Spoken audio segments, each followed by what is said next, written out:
आपकी महिमा की परमेश्वर, हर एक को परमेश्वर आपका अधिकार है, ईश्वर की परमेश्वर है। धन्यवाद हो पिता, धन्यवाद मेरे परमेश्वर। Thank you, thank you.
cielo sulla tua vita, della tua vita, tu lascia e ringraziare.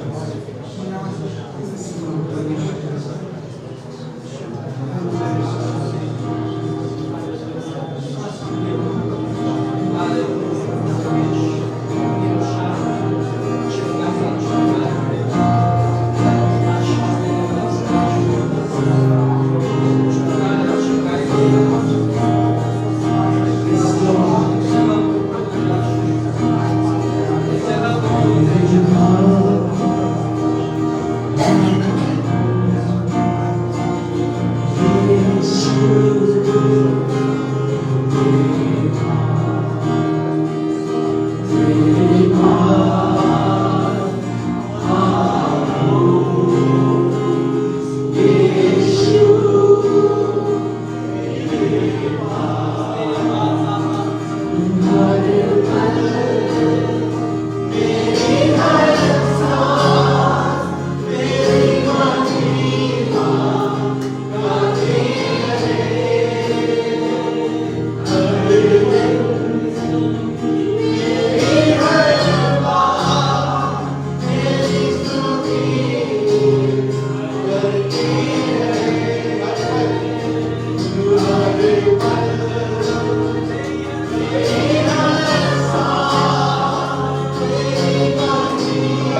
धन्यवाद तेरा परमेश्वर तेरे प्रेम के लिए। धन्यवाद तेरे परमेश्वर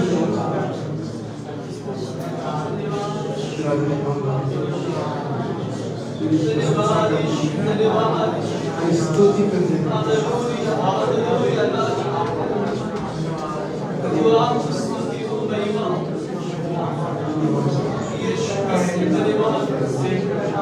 प्रभु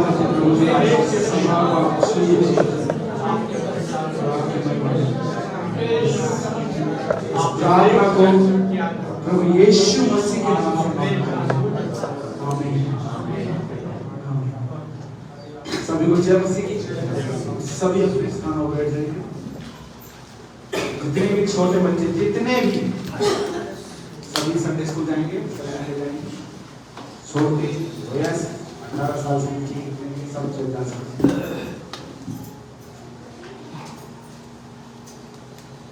आप सभी से अनुरोध है कि अपने फोन को साइलेंट कर लीजिए और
सभी को जय मसीह की।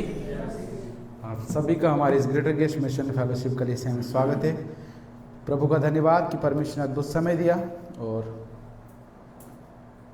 अपनी उस उपस्थिति और दया में उसने हमें बनाए रखा।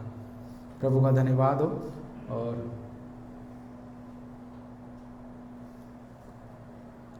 ट्यूसडे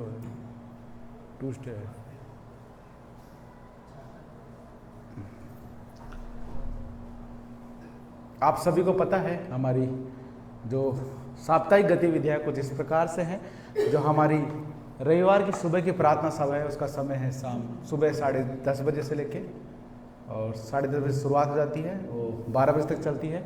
उसके बाद हमारे रविवार की जो शाम की प्रार्थना सभा है उसका समय है 7:15 यानी 7:15 पे 15 मिनट पहले आप आए तो अपने आप को प्रार्थना में व्यतीत करें और सभा की अगुवाई करने के लिए आप प्रार्थना करें परमेश्वर से।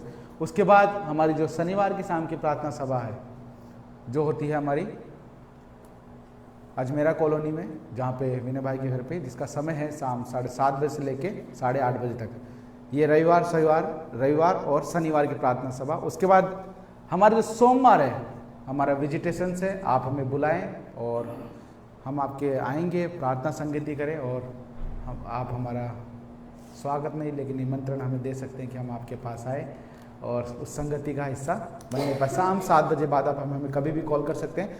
और उसके बाद जो हमारी मंगलवार है वो हमारी हमारी क्लास है जो कि हमारे पासवान के द्वारा पढ़ाया जा रहा है, अद्भुत क्लास है जिसका समय है शाम 7:30 बजे से लेके 8:30 बजे तक।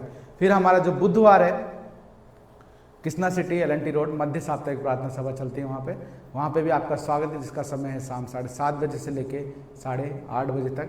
फिर गुरुवार अगेन हमारा विजिटेशंस और आप हमें बुलाएं और हमें बुला सकते हैं अपने, और फिर जिसका समय भी शाम 7 बजे से रहेगा। और फिर हमारा जो शुक्रवार है अगेन हमारे पासवान के द्वारा क्लास पढ़ाया जा रहा है और जिसका समय है शाम 7:30 बजे से लेकर 8:30 बजे तक। और शनिवार जो मैंने आपको बताया शुरू में जो कि होती है हमारी प्रार्थना सभा अजमेरा कॉलोनी में, जिसका समय है शाम 7:30 बजे से लेकर 8:30 बजे तक। और कल जो हमारा शनिवार था, जो आखिरी शनिवार, जो मैं हमेशा कहता हूँ मंथ का जो आखिरी शनिवार है, होल नाइट प्रेयर रहता है। और कल हम विनय भाई हम सब यहाँ पर थे, जिसका समय था रात 10:30 बजे से लेकर 4:30 बजे तक प्रार्थना सभा थी।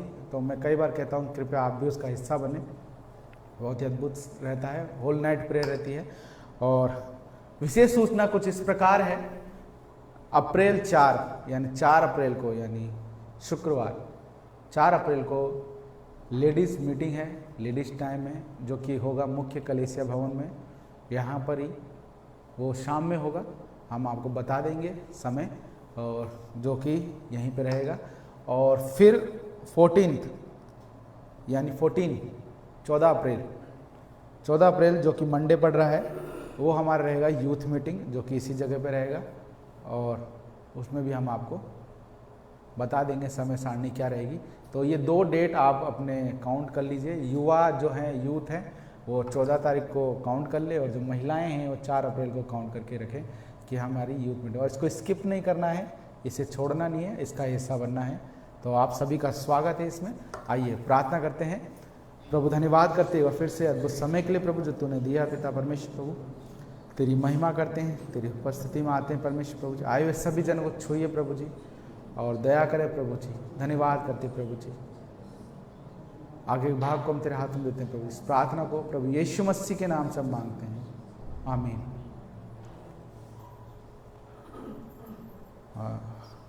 हम विनय भाई का स्वागत करेंगे एक शॉर्ट मैसेज के लिए।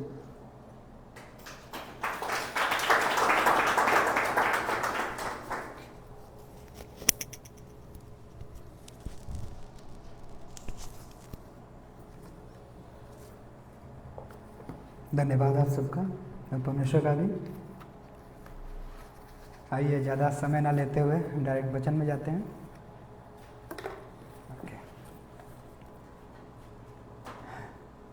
तो हम देखेंगे भजन संहिता 96 का 8।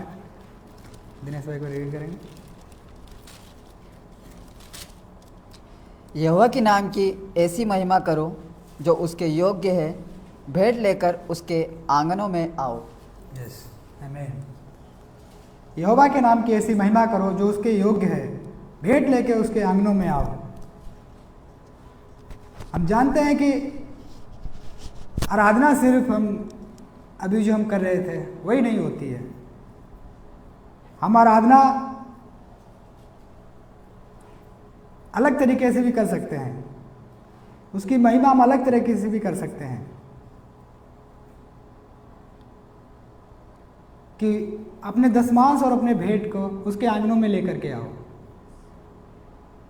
और उस पर भरोसा करो कि वह हमारा परमेश्वर है जो कि हमारी ज़रूरतों को पूरा करता है। हमारी आराधना न केवल स्तुति के साथ व्यक्त की जाती है, बल्कि हमारी वित्तीय सहायता में भी व्यक्त की जाती है, जो परमेश्वर की सेवकाई और मिशन को सहायता करता है। हमें याद रखना है कि जब भी हम परमेश्वर के लिए देते हैं, या हम कुछ भी अपना भेंट दशमांश निकालते हैं, तो हम यह सोच के नहीं देते हैं कि हमारे पास ज़्यादा है या हम क्यों दे रहे हैं। हम इसलिए देते हैं क्योंकि हम परमेश्वर पे भरोसा करते हैं, और हमें पता है कि हम अपना धन जो दे रहे हैं उसका इस्तेमाल कहाँ पे होगा और किसके लिए होगा। हम ऐसे नहीं दे रहे हैं कि हमने दे दिया और उसका कुछ भी हो रहा है। तो हम देखेंगे यहाँ पे कि हम कलीसिया में दिए गए भेंट दशमांश का उपयोग किस लिए करते हैं।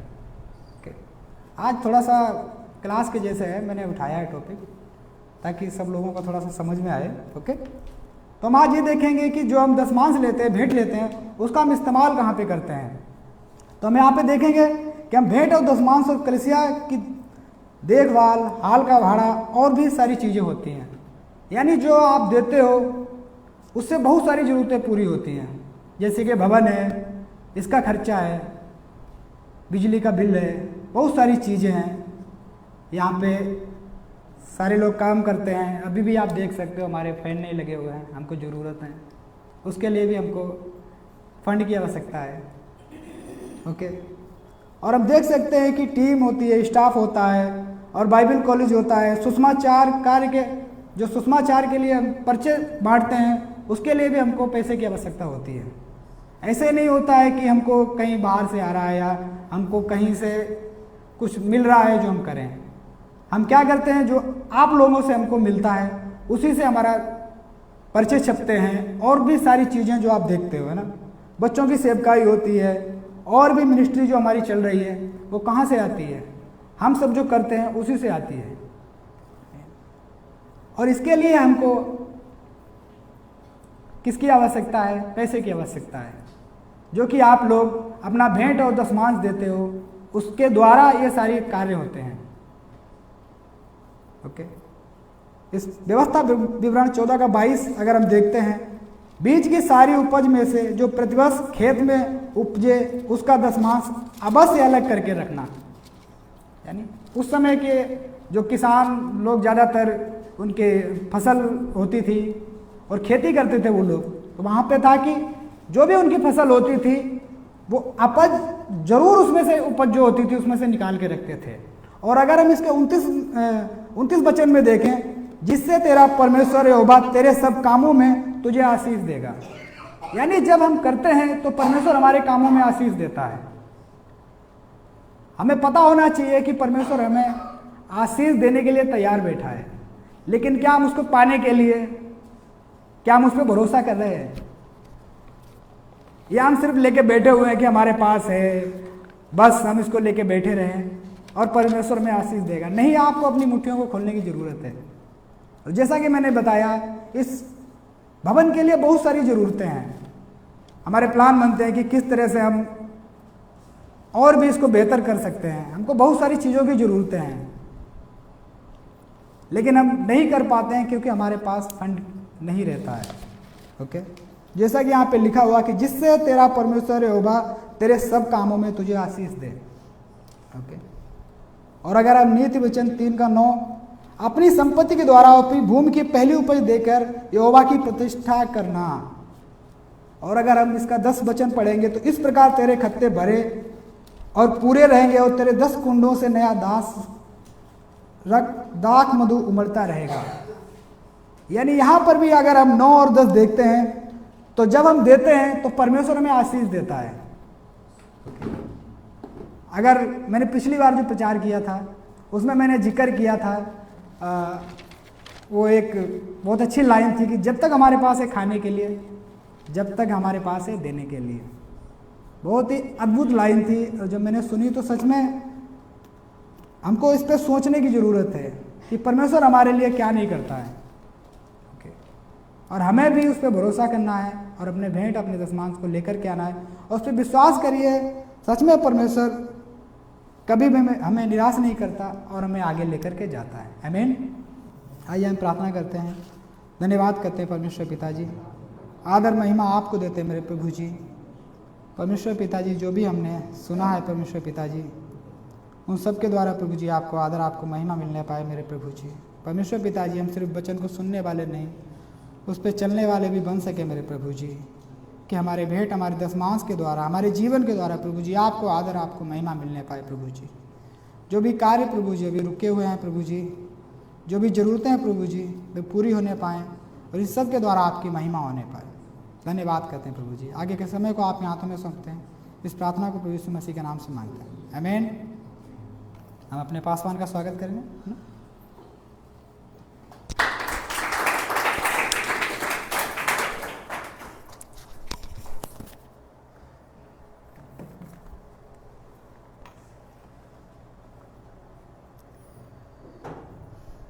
Check check. हालेलुया। सब लोग ठीक है? मुस्कुराते नहीं तो फिर मैं चिंतित हो जाता हूँ। हाँ, वाह, शिव कुमार जी वापस आ गए। या स्वागत है, आप सबका स्वागत है। और गौरव हमारे बीच में नए, वाह पुरस्कार, नए भाई हमारे बीच में। आपका नाम सर? आयुष कुमार। हम इनका भी तालियों से स्वागत करते हैं। आपका दिल से स्वागत है हमारे सभा में। आपको पर्ची दिया जाएगा लास्ट में, आप ज़रूर लेके जाइए। और कोई नया है? बाकी हमारे कलीसिया के सभी परिवार सदस्य 4 तारीख को महिला मीटिंग है। हाँ ठीक है, आपको याद रहेगा ना, शुक्रवार पड़ रहा है। हाँ यहीं पे आना है ना। सो उत्साहित रहिए, क्योंकि हमारे बहन लोग, आप उत्साहित रहेंगे तो सब ठीक है। आप मुस्कुराते रहेंगे तो सारे पुरुष लोग भी मुस्कुराते रहेंगे, है ना, क्योंकि आप मुस्कुराएंगे, आनंदित रहेंगे तो भोजन भी बढ़िया बनेंगे। Praise God. सो प्रभु आशीष दे।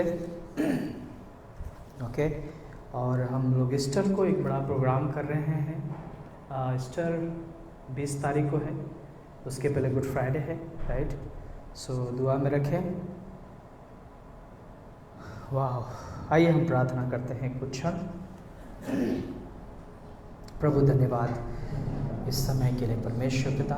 हम चाहते अपने हाथों को उठाएं और कुछ क्षण के लिए आप दुआ करें। आप अपने विश्वास के लिए, यहाँ पर अगर कोई है जिसका परिवार अभी तक विश्वासी नहीं है, या उनके लिए दुआ करें, इस सांगानेर के लिए दुआ करें, इस सभा के लिए दुआ करें, अपने परिवार, अपने बच्चों के लिए दुआ करें जो विश्वास में नहीं है। हालेलुया। अगर कोई बीमार है तो हम उनके लिए भी दुआ करें। यीशु धन्यवाद। हालेलुया। परमेश्वर धन्यवाद करते हैं प्रभु, यहाँ पर आए हुए हर एक व्यक्ति को आप छूना। परमेश्वर आपके अंदर बहुत बड़ी दया है प्रभु। आपने उस क्रूस से अपनी दया दिखाई परमेश्वर, उस क्रूस के द्वारा प्रभु जी प्रेम दिखाया, उस क्रूस के द्वारा प्रभु जी उस अनुग्रह को दिखाया परमेश्वर, ताकि हम आपके पास आ सके। हे अब्बा, हे पिता कहकर हम आपसे प्रार्थना कर सके प्रभु। हम आपकी उपस्थिति में विश्राम पा सके प्रभु जी। हम आपके कलीसिया, आपके भवन में प्रभु तेरे वचन में विश्राम पा सके प्रभु, तेरे दया में विश्राम पा सके प्रभु जी। धन्यवाद करते प्रभु यीशु मसीह। हम जानते हैं कि छुटकारा आपके नाम में है प्रभु, चंगाई आपके नाम में है परमेश्वर, शांति आपके नाम में है, आशीष आपके नाम में है यीशु मसीह। हम धन्यवाद करते हैं प्रभु जी।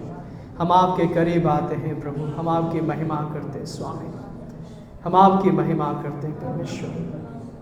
प्रभु दया कीजिए यहाँ पर आए हुए उन सभी हाथ जो उठे हैं आपके महिमा के लिए प्रभु, जो बीमार हैं, निराश हैं, जिन्हें चंगाई की, छुटकारे की ज़रूरत है प्रभु। आप उन्हें छुटकारा और चंगाई दीजिए, क्योंकि आपने हमारे लिए आज से 2000 साल पहले अपना लहू बहाया। आप मारे गए, गाड़े गए और तीसरे दिन जी उठे प्रभु। आपका प्रेम हमें विवश करता है कि हम आपसे प्रेम करें। आपका प्रेम, उस क्रूस का प्रेम मुझे विवश करता है कि मैं हर दिन प्रभु तेरे नाम को ऊंचा उठाएं। आपका प्रेम, उस क्रूस का प्रेम मुझे विवश करता है कि हे प्रभु, हम तेरे वचन को, तेरे प्रेम की सच्चाई को, तेरी गवाही को हम लोगों को बता सकें कि उन्हें भी आप प्रेम करते हैं परमेश्वर। धन्यवाद यीशु मसीह।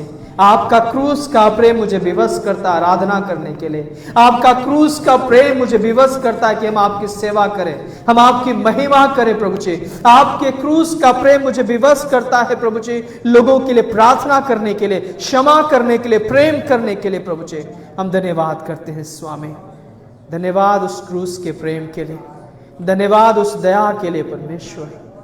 धन्यवाद यीशु मसीह, धन्यवाद यीशु मसीह, धन्यवाद यीशु मसीह। सारे आशीषों के लिए, आपके दया के लिए, इस कलीसिया के लिए प्रभु, इस भवन के लिए धन्यवाद प्रभु यीशु। धन्यवाद यहाँ पर आए हुए हर एक परिवारों के लिए प्रभु, हम आपका धन्यवाद करते हैं। उनके घरों के लिए, उनके प्रभु जो उनके ज़रूरतें हैं प्रभु जी, उनके काम, उनके बच्चों के स्कूल प्रभु, जिन दिनों बच्चों के जो एग्ज़ाम से पढ़ाई है, उन सबको आपके हाथों में सौंपते हैं प्रभु जी। आपका आशीष मांगते हैं। धन्यवाद यीशु मसीह, धन्यवाद पिता। ये प्रार्थना प्रभु यीशु के नाम से मांगते हैं, आमीन, आमीन।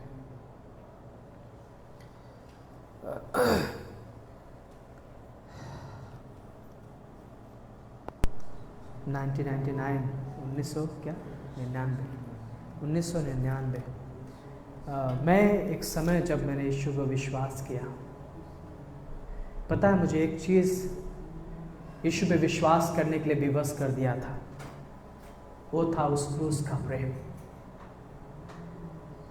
मैं सोचा कि इस दुनिया में कोई नहीं है जो किसी के लिए जान दे सकता है, किसी के लिए अपना प्राण दे सकता है? कोई भी नहीं है। लेकिन वो परमेश्वर जिसने हमें बनाया है, जिसने हमें रचा, उसमें लिखा है कि उसने हमें मां के गर्भ से रचा है। वो हमारे हड्डियों को बनते हुए देखता है उस मां के गर्भ में।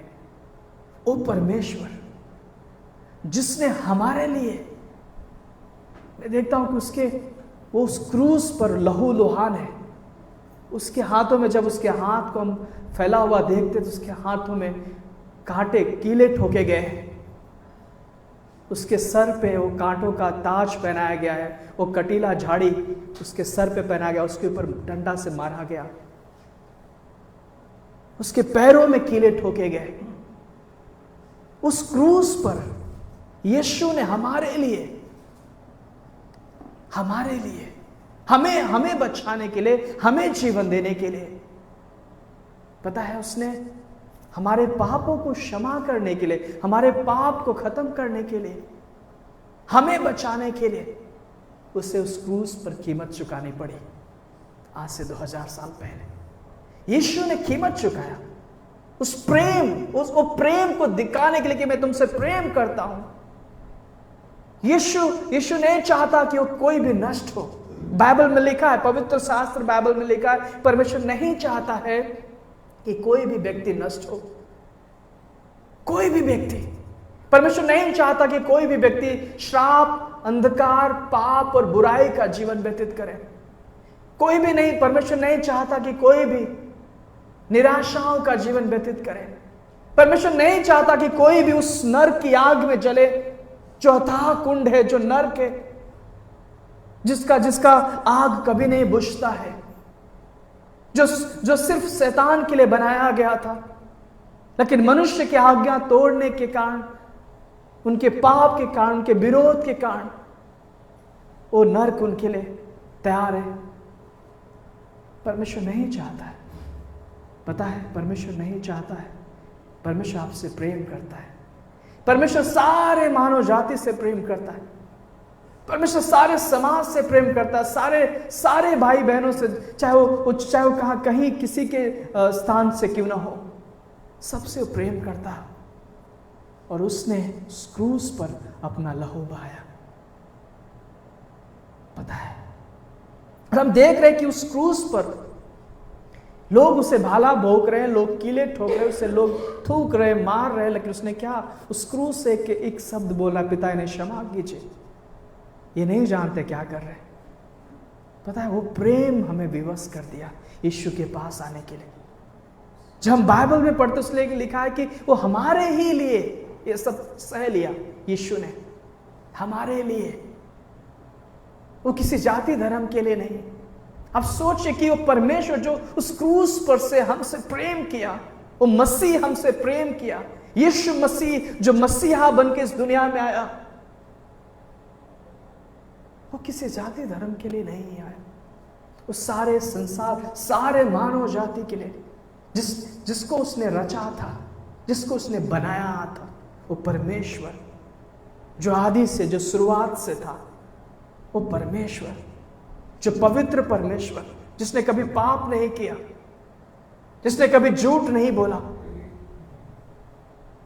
उसने पाप के बदले पाप, बुराई के बदले बुराई नहीं किया, उसने कोई शस्त्र का इस्तेमाल नहीं किया, उसने उस क्रूस से क्षमा किया, उसने प्रेम किया, उसने अद्भुत प्रेम को दिखाया। वो अंधों को आंखें दिया, वो कोढ़ियों को चंगा किया, वो लंगड़ों को चलाया, उसने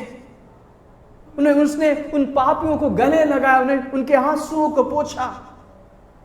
वो परमेश्वर, लेकिन लोगों ने उसे ताड़ ना दिया हमारे ही अपराधों के कारण। वो हमारा, पता है, पाप का श्राप, पाप एक श्राप है, पाप एक ग्लानि है, पाप एक डर है, पाप एक निराशा है, पाप एक कलह है, पाप एक क्रोध है, जो उसमें जी रहे थे, वो सारा सब कुछ अपने ऊपर उस क्रूस पे ले लिया, ताकि हम आजाद हो सके, ताकि हम मुस्कुरा सके, हालेलुया, ताकि हम आनंदित हो सके, ताकि हम आजाद होकर के जीवन व्यतीत कर सके, ताकि हम अपने पिता के पास, यीशु के पास, हे अब्बा, हे पिता कहकर उससे प्रार्थना कर सके। उसने कहा कि तुम मेरे नाम से जो कुछ मांगोगे वो मिलेगा, तुम मेरे पास आओगे और उसे प्राप्त करोगे जब प्रार्थना के द्वारा, विश्वास के द्वारा हम उसके भवन में आते हैं, उस कलीसिया में आते हैं, परमेश्वर हमारी प्रार्थनाओं को सुनता है। वाह! पता है वो क्रूस का प्रेम मुझे बदल दिया, मुझे बदल दिया मेरे भाई और बहनों। उस क्रूस के प्रेम में कोई धर्म नहीं है, उस बलिदान में कोई धर्म नहीं है, कोई जाति नहीं है, उस बलिदान में कोई पक्षपात नहीं है। उस बलिदान में सिर्फ आगापे प्रेम हमें दिखाई दे रहा, जो यीशु ने अपने बाहें फैलाकर हमसे प्रेम किया। उस क्रूस से उसने प्रेम किया और बोला, पिता इन्हें क्षमा करो क्योंकि ये नहीं जानते ये क्या कर रहे हैं। सोचिए, आज हम उसी यीशु की भक्ति करते हैं, उसी परमेश्वर की भक्ति करते हैं जो इस दुनिया में आया हमारे और आपके लिए। मेरे भाई और बहनों, आप सोचिए वो परमेश्वर आपसे कितना प्रेम करता है। जिसने आपके लिए प्राण दिया हो वो आपसे कितना प्रेम करता है। जिसने आपके लिए अपना लहू बहाया वो आपसे कितना प्रेम करता है। सोचिए, राइट? आप सोचिए, क्या हम उसके उस क्रूस की कथा को भूल सकते हैं? क्या हम उस प्रेम को भूल सकते हैं जो यीशु ने हमसे किया? एक क्षण के लिए आप सोचिए, उस क्रूस के बारे में सोचिए। क्या दिनेश उस क्रूस का कुछ चित्र दिखा सकते हैं? एक क्षण के लिए सोचिए, अपने मन में विचार करिए एक क्षण के लिए कि उस क्लिप से कुछ भी एक क्षण के लिए सोचिए। आप, हम चाहते हैं एक क्षण के लिए सोचिए कि यीशु मसीह ने, राइट, हम किसी दबाव या प्रेशर से नहीं, हम किसी दबाव या प्रेशर से नहीं, या हम किसी के कहने पे नहीं, या हम किसी डर से नहीं, क्योंकि हमारी जो भक्ति है, हमारी जो सेवा है, हमारा जो आराधना है, हम जो करते हैं, उस क्रूस का प्रेम मुझे विवश कर देता है। हालेलुया! वो क्रूस का प्रेम जो यीशु ने उस क्रूस से हमें दिखाया, उसके हाथों का ने उस किले जो उसके हाथों से वो लहू बह रहे थे, उसके पांव से जो लहू बह रहे थे, उसके सर से जो लहू बह रहे थे, उसका जो चेहरा जो उस क्रूस से वो कह रहा, पिता इन्हें क्षमा करो। वो परमेश्वर, उसका प्रेम मुझे विवश करता है। पता है, उसका प्रेम हमें विवश करता है कि हम लोगों को जाके बताएं कि यीशु आपसे प्रेम करता है। हालेलुया! उसका प्रेम मुझे विवश करता है कि हम लोगों के लिए प्रार्थना करें। उसका प्रेम विवश करता है कि हम लोगों को गले लगाएं, हम बीमारों को गले लगाएं। उसका प्रेम आपको विवश किया है यहां पे आने के लिए। आप समझ रहे हैं? इसलिए आप यहां पे आए हैं क्योंकि यीशु का प्रेम हमें विवश करता है। मेरे भाई और बहनों, यीशु का प्रेम, यीशु का प्रेम, राइट, इसलिए हम यहां पे हैं आज। इसलिए हम हैं। वो समय था जब मेरा जीवन बदल गया। उस प्रेम को देख करके विवश हो गया। वाह, कितना गहरा प्यार है उस यीशु का, उस परमेश्वर का, जिसने हमसे प्रेम किया, जिसने हमारे लिए अपना लहू बहाया। कितना गहरा प्यार है। सोचिए, वो धर्मी था। परमेश्वर कभी पाप नहीं कर सकता। ईश्वर पवित्र है, क्योंकि यूहन्ना की 1:1 में लिखा है कि वो आदि में वचन था, वचन परमेश्वर के साथ था और वचन देहधारी होकर हमारे और आपके बीच में आया। वो पवित्र परमेश्वर हमारे जीवन में काम किया ताकि वो अंधकार से हमें रोशनी में लेके आ सके। हमें रोशनी देने के लिए यीशु मसीह इस दुनिया में आया, राइट। हमें नया जीवन देने के लिए इस दुनिया में आया, हमें अनंत जीवन देने के लिए इस दुनिया में आया। उस क्रूस का प्रेम, राइट, यीशु मसीह का उस क्रूस का प्रेम मुझे विवश किया। हालेलुया! यीशु का प्रेम, यीशु का प्रेम, यीशु का प्रेम हमें विवश करता है। और वो कहता कि मैंने तुम्हें मां के गर्भ से चुन लिया है, मैंने तुम्हें मां के गर्भ से चुन लिया। हालेलुया! सो क्या हम उस प्रेम को भूल सकते हैं? राइट, कभी नहीं भूल सकते। तो प्रेम, आइए हम रोमियो का अध्याय 12 मेरे साथ निकालिए, हम लोग पढ़ेंगे। यस, कोई जन पढ़े रोमियो का अध्याय 12। इसलिए हे भाइयों, आप निकाल लिए रोमियो का अध्याय 12 नया नियम से, रोमियो का अध्याय 12। यस, इसलिए हे भाइयों, हाँ, मैं तुमसे परमेश्वर की दया स्मरण दिलाकर विनती करता हूँ कि अपने शरीरों को जीवित और पवित्र और परमेश्वर को भावता हुआ बलिदान करके चढ़ाओ, यही तुम्हारी आत्मिक सेवा है। यहाँ पे परमेश्वर का दास ये कहता है, हे भाइयों, मैं तुमसे विनती करता हूं, मैं तुमसे कहता हूं, ये कलीसिया आपसे कहती है। कलीसिया हर रविवार, हर प्रार्थना में, हर सभा में हम लोगों को कहते हैं कि हे भाइयों, अगर आप विश्वासी हो, अगर आप यीशु से प्रेम करते हो, आप यीशु के द्वारा बचाए गए हो, आप यीशु के लहू को अपने जीवन का हिस्सा बनाया, आपने यीशु को उद्धारकर्ता के रूप में आपने ग्रहण किया है, तो ये चीज आप ध्यान से सुनिए। हे कलीसिया के लोगों, हे भाई और बहनों, ध्यान से सुनिए। इसमें लिखा है, इसलिए हे भाइयों, मैं तुमसे परमेश्वर की दया स्मरण दिलाकर कहता हूं, विनती करता हूं कि तुम अपने शरीर को जीवित और पवित्र और परमेश्वर को भावता हुआ बलिदान करके चढ़ाओ। परमेश्वर क्या चाहता है? परमेश्वर चाहता कि हम परमेश्वर की इच्छा के अनुसार, परमेश्वर की मर्जी के अनुसार अपने जीवन को परमेश्वर के हाथों में सौंपे। जिसने हमारे लिए उस कुछ भी नहीं सोचा, उसने उफ तक नहीं किया उस क्रूस से, उसने वो आहे भी नहीं भरा, उसने हमारे लिए वो सहता रहा, हमारे पापों के लिए उस क्रूस की मृत्यु सह लिया और कब्र में गया और जी उठा। वो जीवित परमेश्वर चाहता है कि हम जीवित और भावता हुआ बलिदान परमेश्वर को चढ़ाएं। परमेश्वर चाहता है कि हम उसकी इच्छा के अनुसार अपने जीवन को परमेश्वर के हाथों में सौंपें। परमेश्वर नहीं चाहता, परमेश्वर चाहता कि हम आत्मा और सच्चाई से, यूहन्ना के 4:24 में लिखा है कि परमेश्वर आत्मा है और अवश्य है कि उसकी आराधना आत्मा और सच्चाई से हम करें, क्योंकि वो आत्मा देहधारी होकर इस दुनिया में आया। और परमेश्वर चाहता है कि हम उसकी आराधना कैसे करें? आत्मा और सच्चाई से करें। हम उसकी आराधना जो परमेश्वर को पसंद है वो करें, जो परमेश्वर को नहीं पसंद है वो ना करें, क्योंकि परमेश्वर ने आपको अपनी महिमा के लिए चुना है। परमेश्वर ने अपने आप को अपनी महिमा के लिए बुलाया है। परमेश्वर ने अपने आप को अपनी आराधना के लिए बुलाया है। मेरे भाई और बहनों, पता है, जब परमेश्वर ने आदम हवा को बनाया था, परमेश्वर नहीं चाहता था कि आदम हवा उस शैतान का शिकार बन जाए, उस पाप का शिकार बन जाए, उस श्राप का शिकार बन जाए। इसलिए परमेश्वर चाहता था कि वो हमेशा लगातार उसकी संगति में बने रहे। वो सुबह शाम हर दिन परमेश्वर उनसे मिलने आता था और वो उसके साथ संगति करते थे, पता है। लेकिन शैतान को ये नहीं भाया और शैतान ने उसे क्या किया? हवा को उस पाप में फंसाया। पता है, परमेश्वर मना किया था कि काम नहीं करना, लेकिन उसने क्या किया? उस परमेश्वर की आज्ञाओं को तोड़ा।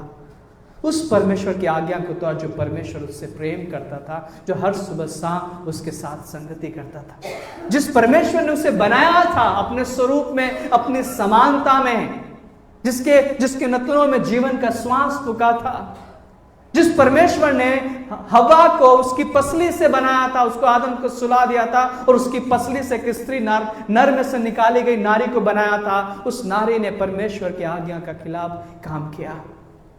और पता है क्या हुआ?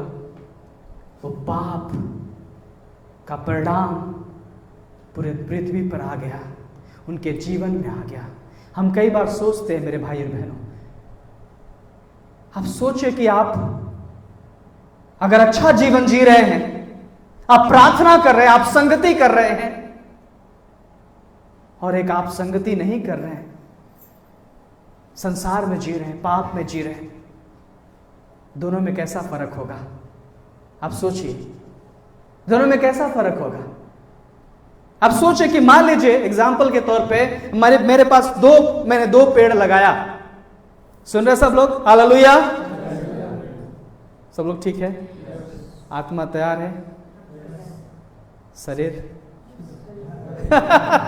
ओके, दो पेड़ लगाया, राइट? दो पेड़ लगाया,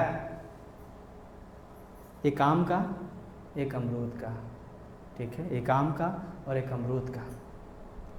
और मैं रोज, शिव कुमार जी रोज आम के पेड़ में पानी डाल रहे हैं और अमरूद के पेड़ में नहीं डाल रहे। उसका देखभाल कर रहे हैं। कौन सा पेड़ फल लाएगा, कौन सा पेड़ बढ़ेगा? आम का या अमरूद का? क्यों? उसका देखभाल हो रहा है, उसमें पानी डाला जा रहा है, उसका छटाई हो रहा है, उसका ध्यान दिया जा रहा है, उसमें खाद डाला जा रहा है। लेकिन अमरूद में ऐसा ध्यान नहीं दिया जा रहा। वैसे हमारा विश्वासी जीवन है। आप समझ रहे हैं? वैसे हमारा विश्वासी जीवन है। अगर आप लगातार, बाइबल कहती कि प्रार्थना, यीशु मसीह ने चेलों को क्या बोला? जागते रहो और प्रार्थना करते रहो ताकि तुम परीक्षा में, मतलब यीशु मसीह को पता है कि परीक्षाएं हैं तो तकलीफें हैं, हालातें हैं। यीशु मसीह खुद प्रार्थना करते थे, पता है? यीशु मसीह खुद प्रार्थना, परमेश्वर थे लेकिन वो प्रार्थना करते थे। वो पहाड़ों पे जाके प्रार्थना करते थे, एकांत पे प्रार्थना करते थे। लेकिन हम इंसान सोचते हैं हम तो कोई टेंशन ही नहीं है, हम सब ठीक ठाक है। आपको पता है वो जो चाचा है शैतान भाई साहब, वो इतनी शांति से नहीं बैठते हैं। बहुत बड़ा एनर्जी उनके अंदर है। वो 24 आवर्स जगते हैं। हम सो जाते हैं लेकिन वो नहीं सोता है। आप समझ रहे हैं? वो हमारे जिंदगी में अटैक करने की कोशिश करते हैं। यीशु मसीह ने कहा जागते रहो और प्रार्थना करते रहो ताकि तुम परीक्षा में नहीं पड़ो। यानी हमें प्रार्थना की जरूरत है। आप सोचे कि आप लगातार अगर आप प्रार्थना कर रहे हैं, यीशु मसीह ने पता है बाइबल में एक उदाहरण दिया उस विधवा स्त्री का। उसने बार बार राजा के पास जा रही है, बार बार बोल रही है कि मेरा न्याय चुकाओ, मेरा न्याय चुकाओ, मेरा न्याय चुकाओ। कई बार इस संदेश को मैं बार बार रिपीट करता हूं ताकि आपको समझ में आए।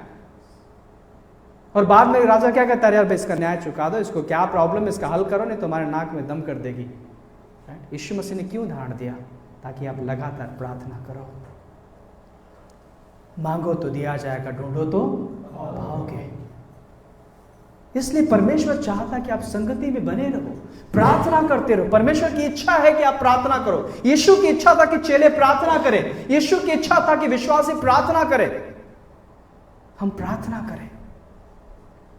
परमेश्वर की इच्छा है कि हम प्रार्थना करें। परमेश्वर की इच्छा है कि हम उसकी मर्जी को जानें। सो प्रार्थना, लगातार संगति में बने रहना, प्रार्थना करना, संगति में जाना, ये उस आम के पेड़ के जिसमें लगातार पानी डाला जा रहा था और बढ़ता है, अब फल लाता है। आप समझ रहे हैं कि प्रार्थना का प्रतिफल अवश्य मिलता है, प्रार्थना का उत्तर अवश्य मिलता है। मैं आपको बताना चाहता हूं कि हम लोग कई बार सोचते थे कि यार क्यों करना, क्यों संगति में जाना है, क्यों ज्यादा प्रार्थना करना है, राइट? लेकिन एक समय था कि यहाँ पे बहुत सारी चीजें, बहुत सारे लोग यहाँ पे बैठे। हम लोग लगातार 4 साल तक, कुछ 4-5 साल तक कुछ चीजों के लिए प्रार्थना करते रहे। रात रात में जगकर हमारे जवान प्रार्थना करते रहे, उपवास प्रार्थना करते रहे। पता है 4 साल 5 साल के बाद हमने वो परिणाम देखा। हालेलुया। 4 साल 5 साल के बाद हमने देखा उत्तर, कि परमेश्वर उत्तर दिया, राइट? उस विधवा स्त्री के समान, उस स्त्री के समान जो बार बार राजा के पास जा रही थी। ये प्रार्थना है आपकी। कई बार हम संगति में, हम कई बार सोचते हैं हम बड़ा बोर होते। पता है हम मोबाइल से बोर नहीं होते, हम संसार की चीज़ों से बोर नहीं होते, लेकिन हम बाइबल से बोर हो जाते हैं, हम प्रार्थना से बोर हो जाते हैं, हम संगति से बोर हो जाते हैं। कई बार रविवार की प्रार्थना में भी हम कई बार सोचते हैं यार जाए नहीं जाए, राइट? आप सोचिए कि परमेश्वर जब उस अदन की वाटिका में, जब आदम हवा को नहीं देखा, परमेश्वर कहा कहाँ हो तुम लोग? उसकी आंखें देख रही थी, ढूंढ रही थी कहाँ हो।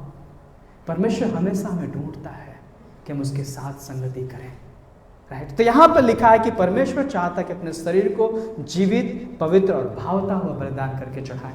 ये परमेश्वर की इच्छा है, ये परमेश्वर की इच्छा है, यही हमारी सेवा है। दूसरा वचन हम लोग पढ़ेंगे, इस संसार के सदृश ना इस बनो, संसार के सदृश, इस संसार के जैसा ना बने, परंतु तुम्हारे मन के नए हो जाने से तुम्हारा चाल चलन भी बदलता जाए, जिससे तुम परमेश्वर की भली और भावती और सिद्ध इच्छा अनुभव से मालूम करते रहो, राइट? परमेश्वर नहीं चाहता कि हम संसार के पाप में, अभिलाषाओं में अपने जीवन को सुस्त बना दें, अपने जीवन को खो दें। मेरे भाई और बहनों, मैं किस जानता हूँ कि आप जितना परमेश्वर के साथ संगति करेंगे, जितना आप परमेश्वर के भवन में आएंगे, जितना प्रार्थना का हिस्सा अपने जीवन में बनाएंगे, जितना परमेश्वर को अपने जीवन का हिस्सा बनाएंगे, मैं गारंटी कहता हूँ कि परमेश्वर आपकी मुस्कुराहट को जाने नहीं देगा। परमेश्वर आपके जीवन में वो शांति देना चाहता है जो उसे कोई चुरा नहीं सकता। परमेश्वर वो आशीष देना चाहता है जिसे कोई छीन नहीं सकता, राइट। और परमेश्वर चाहता कि हम उसकी उपस्थिति में चलते रहें, उसकी उपस्थिति में चलते रहें। तो परमेश्वर चाहता कि हम उसके इच्छा के अनुसार जिए, उसके मर्जी के अनुसार। हे विश्वासी भाई बहनों, परमेश्वर की इच्छा के अनुसार जीवन बिताएं, परमेश्वर की मर्जी के अनुसार जीवन बिताएं। सिर्फ आप ही नहीं, परमेश्वर चाहता कि जो प्यार, जो अनुग्रह हमें मिला है, जो क्रूस से हमें छुटकारा मिली है, चंगाई मिला, आशीष मिला है, हम वो सच्चाई अपने लोगों को भी बताएं, अपने परिवार को भी बताएं, अपने दोस्तों को भी बताएं, उनके लिए प्रार्थना करें, राइट। अगर आपको ये विश्वास है कि आपका यीशु जो क्रूस पे आपके लिए बलिदान हुआ वो सच्चा है, तो आपको ये भी विश्वास होना चाहिए कि वो आपकी प्रार्थना सुनता है। अगर आपको विश्वास है कि आपका बाइबल जो परमेश्वर का वचन है, जीवित है, प्रबल है, सच्चा है, तो आपको ये भी विश्वास होना चाहिए कि आप जिस संगति में जाते हैं, जिस प्रार्थना भवन में जाते हैं, उसकी उपस्थिति उस जगह में होती है। अगर स्वर्ग सच्चाई है तो नरक भी सच्चाई है। आप समझ रहे हैं? अगर जन्म एक सच्चाई है तो मृत्यु भी एक सच्चाई है, जो एक दिन हम इस संसार को छोड़ेंगे। तो मेरे भाई और बहनों, इस चीज़ को हमेशा ध्यान रखिए कि परमेश्वर जो आपसे प्रेम किया, जिसने उस क्रूस से प्रेम किया, जिसने क्रूस पर आपके लिए अपना लहू बहाया, परमेश्वर चाहता है कि आप उस बलिदान को ना भूलें, उसके उस सच्चाई को ना भूलें जो परमेश्वर आपसे प्रेम किया, और अपने जीवन को परमेश्वर के हाथों में सौंपें। आप हर दिन अपने आप को परखें कि क्या सच में मैं परमेश्वर के अनुसार चल रहा हूं। हर सुबह अपने आप को परखें क्या सच में मैं परमेश्वर के अनुसार जी रहा हूं। हर शाम अपने बिस्तर पे आप सोचें कि आज पूरे दिन क्या मेरे जीवन से मैंने परमेश्वर को महिमा दिया है। अपने आप से एक सवाल करें और आप ये सोचें मेरे भाई और बहनों कि जो गवाही आपको मिली है, क्या वो गवाही मैंने लोगों को भी बताया है। जैसे मैं सुकून की सांस लेता हूं, जैसे मुझे शांति मिली है, जैसे मैं अपने परमेश्वर के पास हे अब्बा हे पिता कहकर पहुंचते हैं, वैसे मैं लोगों को भी बता सकूं कि वो भी आपकी प्रार्थना को सुनना चाहता है। आपके लिए भी द्वार खुला है, आपके लिए भी ये मौका है कि आप यीशु को जानो। सो मेरे भाई और बहनों, परमेश्वर चाहता है कि आप उसकी इच्छा के अनुसार उसके महिमा के लिए जीवन बिताएं, उसकी आराधना के लिए जीवन बिताएं। इसलिए परमेश्वर ने आपको चुना है। और आप क्या हैं पता है? आप एक संत हैं, आप एक याजक हैं, आप एक परमेश्वर के बेटे और बेटियां हैं जो परमेश्वर ने अपनी महिमा के लिए चुना है। आप एक रोशनी हैं, आप नमक हैं जो लोगों के ज़िंदगी में रोशनी और स्वाद लेके आते हैं। आपका अगर स्वाद चला जाएगा, आपकी रोशनी चली जाएगी, तो आप लोगों को कैसे रोशनी दोगे? हालेलुया। सो प्रभु आप सभी को आशीष दे। आइए प्रार्थना करते हैं। आइए हम सब खड़े हो जाए अपने स्थानों में और उस परमेश्वर का धन्यवाद दें। आज के ये भेंट का समय है। परमेश्वर चाहता कि अपने जीवन को हम भावता हुआ और जीवित, पवित्र और बलिदान परमेश्वर को चढ़ाएं, जो परमेश्वर की इच्छा है। उस क्रूस को हम नहीं भूलें, जिस क्रूस से परमेश्वर ने हमसे प्रेम किया। उस बलिदान को नहीं भूलें जिस बलिदान को यीशु मसीह ने हमारे लिए दिया। वो गाड़ा गया, वो मुर्दों में से जी उठा, वो जीवित है, वो आने वाला है। मेरे भाई और बहनों, परमेश्वर नहीं चाहता कि हम उसको ठट्ठों में उड़ाएं। परमेश्वर नहीं चाहता कि हम हमारे जीवन से उसके वचन का अपमान करें या बाइबल का अपमान करें। परमेश्वर नहीं चाहता कि हम कलीसिया का अपमान करें। परमेश्वर नहीं चाहता मेरे भाई और बहनों कि हमारी गवाही हम अपने पास दबा के रखें। परमेश्वर चाहता कि हम उसकी गवाही लोगों को बताएं, हम उसका आदर करें हमारे विश्वासी जीवन के द्वारा। धन्यवाद परमेश्वर, धन्यवाद यीशु। ये प्रार्थना प्रभु यीशु के नाम से मांगते हैं, आमीन।